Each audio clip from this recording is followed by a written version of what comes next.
Where is Sarah Ferguson now, do you know? Because I've read reports that she's in the United Arab Emirates and broke. I've also read reports that she spent a month at a luxury Swiss resort that cost $25,000 a day. And it's a resort that she has promoted before. Here she is. To thank you in deep gratitude for giving me a safe harbour in the storms of life. You often get these trips for free. How could I think Sarah Ferguson do that? Well, I mean, people are mad. People were upgrading her, giving her free freebies, I mean, until pretty recently. And in some ways, you think that the spa has got an enormous amount of publicity because of her visit there. So, I mean, there's probably some method in their madness. But yes, she's in the Middle East. That's the one place where she still carries some sort of respect. And she's busy trying to get money off various rulers there. That was one of the problems when Andrew was a trade envoy. He was trying to sell his house and cadge money off them. How could they still have respect for her over there? Well, I mean, some of them don't have the greatest reputation. One of their great friends, MBS, chops up journalists. So Sarah Ferguson is small beer compared to some of these people. Okay. But lastly, what now for the royal family? I mean, I think the king has done as well as could be expected in divorcing himself, kicking from his brother, kicking him out of that royal lodge, saying the law must take its course. We've seen also Prince William giving the absolute coldest of cold shoulders to his uncle. How much of this stink is going to surround the royal family? Or do you think people will say, look, every family has got one of them. Unfortunately, the royals do as well.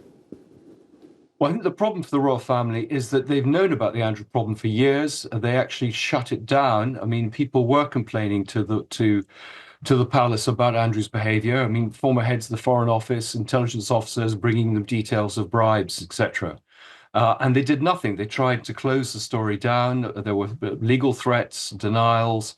All sorts of things were done. Pressure was put on people saying they wouldn't give access to members of the royal family for interviews. So it's now been shown that the king was warned about his brother 6 years ago and did nothing. And I think they clearly didn't expect this Epstein dump of material, which has kind of caught them.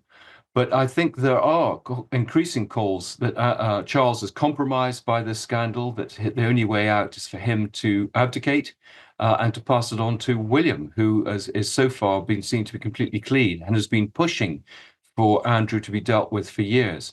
So this crisis is actually getting bigger. And clearly there's a big attempt at the moment to save the king. But even very respected commentators like David Dimbleby here, who commentated on royal occasions, is very critical about the royal family. They certainly need to, I think, introduce more transparency and accountability if they are to survive. Oh, that is fascinating. What do you think the king's motive was? Loyalty to his brother, or attempt to minimise damage to the royalty?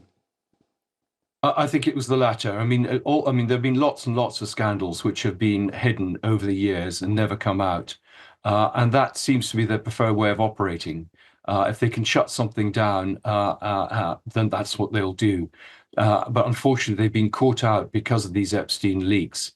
I think without them, they would have been fine. I mean, no one was calling for investigations after my book came out in August or when Virginia Giuffre's book came out later. And we have had a steady drip feed of pretty awful allegations against Andrew Action now for 15 years in the press. So this isn't new. And I think this is a crisis of their own making. If they'd actually addressed this, they could have marginalized it much, much earlier.